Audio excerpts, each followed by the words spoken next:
عمران قریشی، اب کہاں D S پی، کہاں ایس پی اور کہاں ایس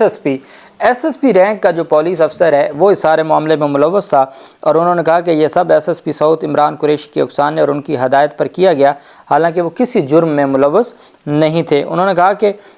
میں نے سی سی ٹی وی فوٹیج دیکھی ہے اور میں نے اس میں دیکھا ہے عمیر طارق بجاری کی شناخت کی ہے، جو حال ہی میں اورنگی ٹاؤن میں تاجر شاکر خان کے گھر پر اس طرح کے چھاپے میں ملوث تھے۔ وہ جو کل میں نے آپ کو ایک دن پہلے آپ کو جو واقعہ بتایا تھا تاجر کا، وہ شاکر خان کا تھا۔ وہ کہتے ہیں کہ میں نے وہ سی سی ٹی وی فوٹیج دیکھی ہے، اور جو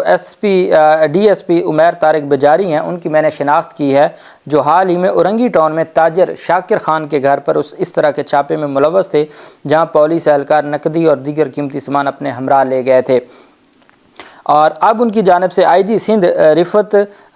مختار راجہ کے حکم پر تحقیقات کرنے والے ڈی آئی جی غربی نے رپورٹ میں کہا کہ اورنگی ٹاؤن میں تاجر شاکر خان کی رہائش گاہ پر چھاپہ بدنیتی پر مبنی تھا، اور ڈی ایس پی اپنے عملے اور نجی مخبروں کے ساتھ اس غیر قانونی اور مجرمانہ فعل کے لیے براہ راست ذمہ دار ہیں۔ اور اس انکوائری افسر نے سینئر افسران کو بھی غفلت کا مرتکب قرار دیتے ہوئے کہا کہ سینئر افسران بھی ڈی ایس پی کی غیر قانونی سرگرمیوں پر کڑی نظر نہ رکھنے کی ذمہ دار ہیں۔ انہوں نے اس مجرمانہ فعل پر ایس ایس پی اور ڈی ایس پی کے خلاف اس کیس میں بھی کہا تھا کہ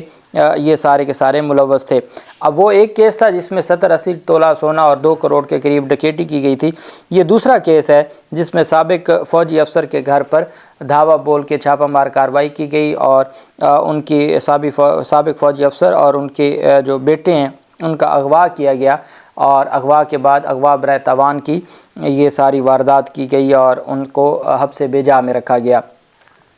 دوسری جانب جو میں نے آپ کو کیس بتایا جس کی تفصیلات چیک باؤنس اور فراڈ کا ایک کیس تھا، لاہور پولیس کو کراچی میں چھاپہ مارنا مہنگا پڑ گیا۔ پنجاب پولیس کے اہلکاروں نے مقامی پولیس کے بغیر چھاپہ مارا تو انہیں لینے کے دینے پڑ گئے۔ اب جو چیک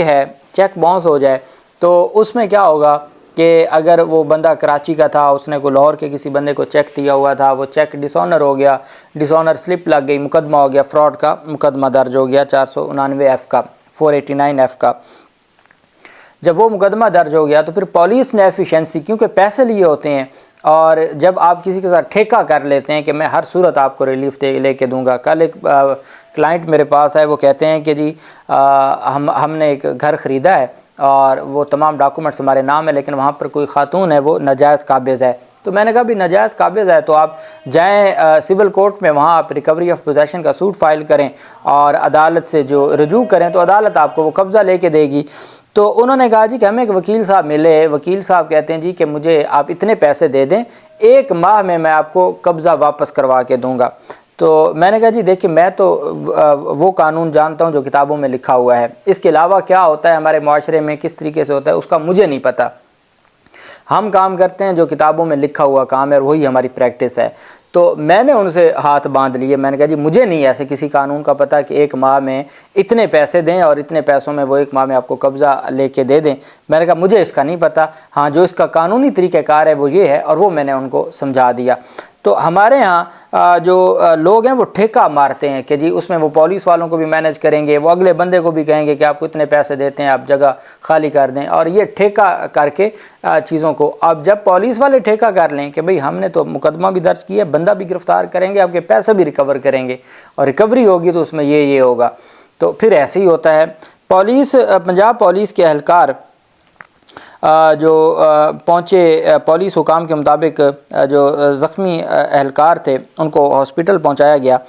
بنگلے میں موجود لوگوں نے پنجاب پولیس کے اہلکاروں پر کو تشدد کا نشانہ بنایا۔ چھاپہ مار کارروائی سندھی مسلم سوسائٹی کے علاقے میں کی گئی، جہاں پر پنجاب پولیس کے اہلکار گئے ملزمان کو گرفتار کرنے۔ واقعے کی اطلاع پر کراچی پولیس نے کارروائی کرتے ہوئے بنگلے میں موجود متعدد افراد کو حراست میں لے کر تھانے منتقل کر دیا، جبکہ پنجاب پولیس کے زخمی اہلکاروں کو طبی امداد کے لیے جناح ہسپتال منتقل کر دیا گیا۔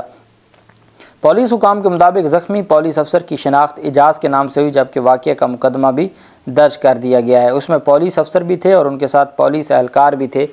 جنہوں نے یہ ساری کارروائی کی، اور اس کارروائی اب انہوں نے متعلقہ پولیس کو کیوں نہیں بتایا؟ انہوں نے متعلقہ پولیس کو اس وجہ سے نہیں بتایا، ان کو پتہ ہے اپنے لوگوں کا، اپنے پیٹی بھائیوں کا، کہ یہ بات وہاں تک پہنچ جائے گی جن کو ہم گرفتار کرنے آئے ہیں تو وہ موقع سے فرار ہو جائیں گے، ہم کراچی سے ان کو کہاں سے ڈھونڈیں گے۔ انہوں نے خاموشی سے خود ہی کارروائی ڈالی، اور جب خود کارروائی ڈالی تو پھر وہ لینے کے دینے پڑ گئے، آگے سے انہوں نے دھاوا بول دیا۔ اس پر ان کے خلاف تو جنہوں نے قانون ہاتھ میں لیا اور پولیس کے لوگوں پر حملہ کیا ان کے خلاف تو مقدمہ درج ہو گیا، وہ تو قانون کے مطابق کارروائی ہوگی، ان کو تو معافی نہیں ملنی چاہیے۔ لیکن وہ پہلے ایک ایف آئی آر سے بچ رہے تھے، اب دوسری ایف آئی آر، ایک طرح سے تو یہ پولیس والے گئے ہیں اور کامیاب ہوئے ہیں کہ اب جب وہ ان مقدمات میں پکڑے جائیں گے تو وہ پھر ان مقدمات میں بھی وہ ان کو لے آئیں گے لاہور میں، اور پھر جو لاہور پولیس کے ساتھ جو کچھ کیا ہے تو پھر وہ آگے بھی یہی معاملہ ہوگا۔ لیکن یہ پولیس کی بھی ذمہ داری بنتی ہے، آئی جی پنجاب کی بھی ذمہ داری بنتی ہے کہ قانون جب یہ کہتا ہے کہ آپ نے کسی بھی، اگر لاہور پولیس ملتان میں گئی ہے کسی کو گرفتار کرنے کے لیے، تو جس کے تھانے سے گرفتار کرے گی اس متعلقہ ایس ایچ او کو بتانا اور اس تھانے میں رپٹ درج کرنا ضروری ہوتا ہے کہ ہم جو روانگی ہے، تھانے سے روانگی اور وہ جو ساری رپٹ ہے وہ لکھنا ضروری ہوتا ہے۔ بغیر رپٹ لکھے اگر آپ کوئی ایکشن لیتے ہیں تو میں سمجھتا ہوں وہ درست نہیں ہے، اور اس وجہ سے پھر ایسے پہلے ملتان میں بھی ایک ایسا واقعہ ہوا تھا کہ لاہور کی پولیس گئی تھی اور وہاں پھر انہوں نے دھاوا بول دیا تھا۔ تو اس طرح کی چیزوں سے پھر کیا ہوتا ہے کہ ادارے کا مورال ڈاؤن ہوتا ہے اور ادارے بدنام ہوتے ہیں۔ اللہ پاک پاکستان کا حامی و ناصر ہو۔ بہت شکریہ۔ اللہ حافظ۔ پاکستان زندہ باد۔